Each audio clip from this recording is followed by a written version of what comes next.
فہم قرآن۔ موضوع قیامت کے دن ذرہ برابر نیکی یا بدی کا دکھایا جانا۔ سورہ الزلزال آیات نمبر 6 تا 8۔ اعوذ باللہ من الشیطان الرجیم، بسم اللہ الرحمن الرحیم۔ يومئذ يصدر الناس أشتاتا ليروا أعمالهم فمن يعمل مثقال ذرة خيرا يره ومن يعمل مثقال ذرة شرا يره۔ اس روز لوگ متفرق حالت میں پلٹیں گے تاکہ ان کے اعمال ان کو دکھائے جائیں، پھر جس نے ذرہ برابر نیکی کی ہوگی وہ اس کو دیکھ لے گا، اور جس نے ذرہ برابر بدی کی ہوگی وہ اس کو دیکھ لے گا۔ یومئذ یصدر الناس،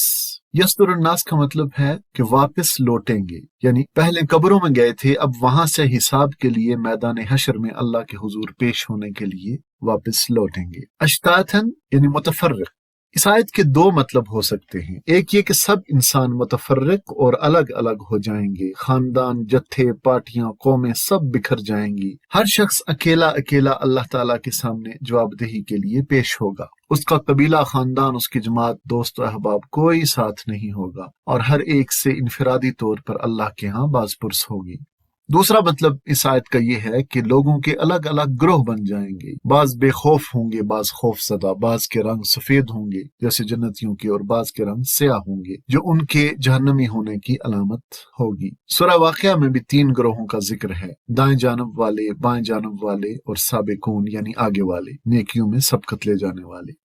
لِيُرَوْا أَعْمَالَهُمْ، تاکہ ان کے اعمال ان کو دکھائے جائیں، یعنی ہر ایک کو بتایا جائے کہ وہ دنیا میں کیا کر کے آیا ہے، ان کے اعمال کی فلمیں ان کو دکھا دی جائیں تاکہ کسی شک و شبہ کی گنجائش باقی نہ رہے۔ اور اس کا مطلب یہ بھی ہو سکتا ہے کہ ہر شخص کا اعمال نامہ اس کے حوالہ کر دیا جائے گا کہ وہ خود اپنے اعمال کو ٹھیک طرح پڑھ لے اور دیکھ بھال کر لے۔ قرآن مجید میں متعدد مقامات پر اس کی تصریح فرمائی گئی ہے کہ کافر و مومن، صالح و فاسق، تابع فرمان اور نافرمان سب کو ان کے نامہ اعمال ضرور دیے جائیں گے۔ فَمَن يَعْمَلْ مِثْقَالَ ذَرَّةٍ خَيْرًا يَرَهُ وَمَن يَعْمَلْ مِثْقَالَ ذَرَّةٍ شَرًّا يَرَهُ، پھر جس نے ذرہ برابر نیکی کی ہوگی وہ اس کو دیکھ لے گا، اور جس نے ذرہ برابر بدی کی ہوگی وہ اس کو دیکھ لے گا۔ ذرہ بکھرے ہوئے غبار کا چھوٹے سے چھوٹا حصہ جو روشن دان میں سورج کی شعاؤں سے چمکتا ہوا نظر آتا ہے، اسے ذرہ کہا جاتا ہے۔ عربی زبان میں چیونٹی کے انڈے سے نکلنے والے بچے کو بھی ذرہ کہا جاتا ہے، یعنی بہت چھوٹی اور حقیر چیز۔ تو معلوم ہوا کہ کافر ہو یا مسلمان، ذرہ برابر نیکی کی ہوگی تو دیکھ لے گا، اور ذرہ برابر برائی کی ہوگی تو دیکھ لے گا۔ اعمال نامے میں کوئی چیز بھی غائب نہیں ہوگی، جیسا کہ فرمایا گیا وَوَجَدُوا مَا عَمِلُوا حَاضِرًا وَلَا يَظْلِمُ رَبُّكَ أَحَدًا، کہ جو کچھ انہوں نے کیا تھا وہ سب اپنے سامنے حاضر پائیں گے، اور تیرا رب کسی پر ذرا ظلم نہ کرے گا۔ کہیں گے یا ویلتنا ما لہذا الکتاب لا یغادر صغیرۃ ولا کبیرۃ الا احصاها، کہ ہائے ہماری کمبختی، یہ کیسی کتاب ہے کہ ہماری کوئی چھوٹی بڑی حرکت ایسی نہیں رہی جو اس میں درج نہ ہو گئی ہو۔ اب اس ارشاد کا سیدھا سادہ اور صحیح مطلب یہ ہے کہ آدمی کی کوئی ذرہ برابر نیکی یا بدی بھی ایسی نہیں ہوگی جو اس کے نامہ اعمال میں درج ہونے سے رہ گئی ہو، اسے وہ بہرحال دیکھ لے گا۔ لیکن دیکھنے سے مراد یہ نہیں ہے کہ آخرت میں ہر چھوٹی سی چھوٹی نیکی کی جزا اور ہر چھوٹی سی چھوٹی بدی کی سزا ہر شخص کو ملے گی، اور کوئی شخص بھی وہاں اپنی نیکی کی جزا اور کسی بدی کی سزا پانے سے نہ بچے گا، کیونکہ اگر ایسا ہو کہ ایک ایک برے عمل کی سزا اور ایک ایک اچھے عمل کی جزا الگ الگ دی جائے تو پھر تو کوئی بھی چھوٹے سے چھوٹے قصوروں کی سزا پانے سے نہ بچے گا، اور کوئی بدترین کافر و ظالم اور بدکار انسان بھی کسی چھوٹے سے چھوٹے اچھے فعل کا اجر پائے بغیر نہ رہے گا۔ یہ دونوں باتیں قرآن و حدیث کی تصریحات کے خلاف ہیں۔ اب اس سلسلے میں قرآن مجید اصولی طور پر چند باتیں بالکل وضاحت کے ساتھ بیان کرتا ہے، اور اعمال کی جزا اللہ تعالیٰ کے بتائے ہوئے انہی اصولوں کے مطابق ہوگی۔ اول یہ کہ کافر و مشرک اور منافق کے اعمال، یعنی وہ اعمال جن کو خیر کے کام اور نیکی سمجھا جاتا ہے، ضائع کر دیے جاتے ہیں، آخرت میں وہ ان کا کوئی اجر نہیں پا سکیں گے۔ ان کا اگر کوئی اجر ہے تو وہ دنیا ہی میں ان کو مل جاتا ہے۔ بغیر ایمان کے اللہ کے نزدیک کوئی نیک عمل نیک نہیں۔ خیر کا کام یعنی عمل صالح شرعاً ایمان کے ساتھ ہی مقبول و معتبر ہے، اسی لیے ہم قرآن حکیم میں جا بجا آمنوا وعملوا الصالحات پڑھتے ہیں۔ دوسری بات یہ کہ بدی کی سزا اتنی ہی دی جائے گی جتنی بدی ہے، مگر نیکیوں کی جزا اصل فعل سے زیادہ دی جائے گی، بلکہ کہیں وضاحت ہے کہ ہر نیکی کا اجر اس سے 10 گنا ہے، اور کہیں یہ بھی فرمایا گیا کہ اللہ جتنا چاہے نیکی کا اجر بڑھا کر دے۔ تیسری بات یہ کہ مومن اگر بڑے گناہوں سے پرہیز کریں گے تو ان کے چھوٹے گناہ معاف کر دیے جائیں گے۔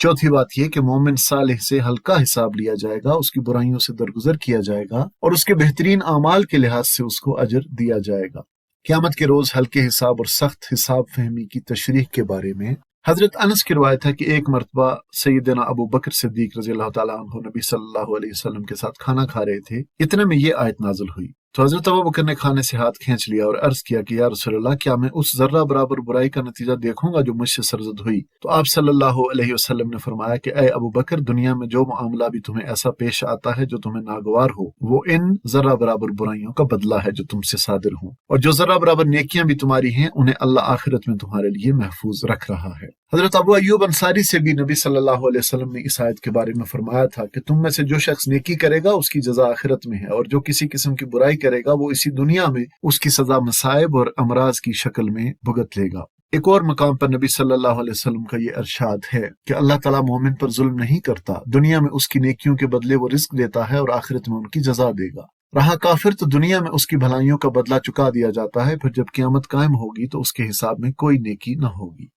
ایک روایت میں ہے کہ نبی صلی اللہ علیہ وسلم سے پوچھا گیا کہ عبداللہ بن جدعان جاہلیت کے زمانہ میں صلہ رحمی کرتا تھا، مسکین کو کھانا کھلاتا تھا، مہمان نواز تھا، قیدیوں کو رہائی دلواتا تھا، کیا آخرت میں یہ اس کے لیے نافع ہوگا؟ تو نبی صلی اللہ علیہ وسلم نے فرمایا کہ نہیں۔ اس نے مرتے وقت تک کبھی یہ نہیں کہا کہ رب اغفر لی خطیئتی یوم الدین، کیا میرے پروردگار روز جزا میں میری خطا معاف کیجیو۔ ایسے ہی جوابات نبی صلی اللہ علیہ وسلم نے بعض اور لوگوں کے بارے میں بھی دیے ہیں جو جاہلیت کے زمانہ میں نیک کام کرتے تھے مگر مرے کفر و شرک ہی کی حالت میں۔ البتہ آپ صلی اللہ علیہ وسلم کے بعض ارشادات سے معلوم ہوتا ہے کہ کافر کی نیکی اسے جہنم میں عذاب سے تو نہیں بچا سکتی، لیکن جہنم میں اس کو وہ سخت سزا نہیں دی جائے گی جو ظالم اور فاسق اور سخت بدکار کافروں کو دی جائے گی۔ مثلاً حدیث میں آیا ہے کہ حاتم طائی کی سخاوت کی وجہ سے اس کو ہلکا عذاب دیا جائے گا۔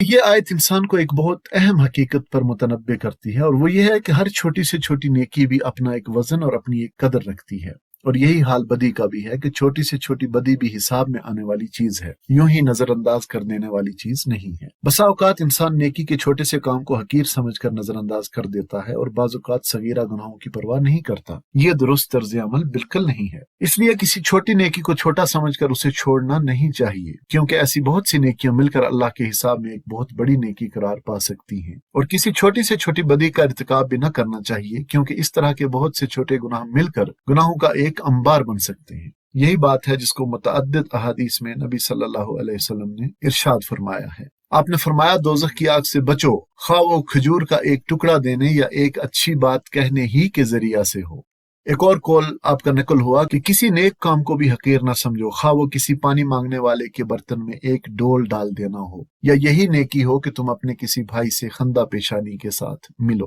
اور چھوٹے گناہوں کے بارے میں نبی صلی اللہ علیہ وسلم نے فرمایا کہ خبردار چھوٹے گناہوں سے بچ کر رہنا، کیونکہ وہ سب آدمی پر جمع ہو جائیں گے یہاں تک کہ اسے ہلاک کر دیں گے۔ اللہ قیامت کے دن ہماری پردہ پوشی فرمائے اور ہمیں بھی ان لوگوں میں شامل فرمائے جن سے ہلکا حساب لیا جائے گا۔ آمین ثم آمین۔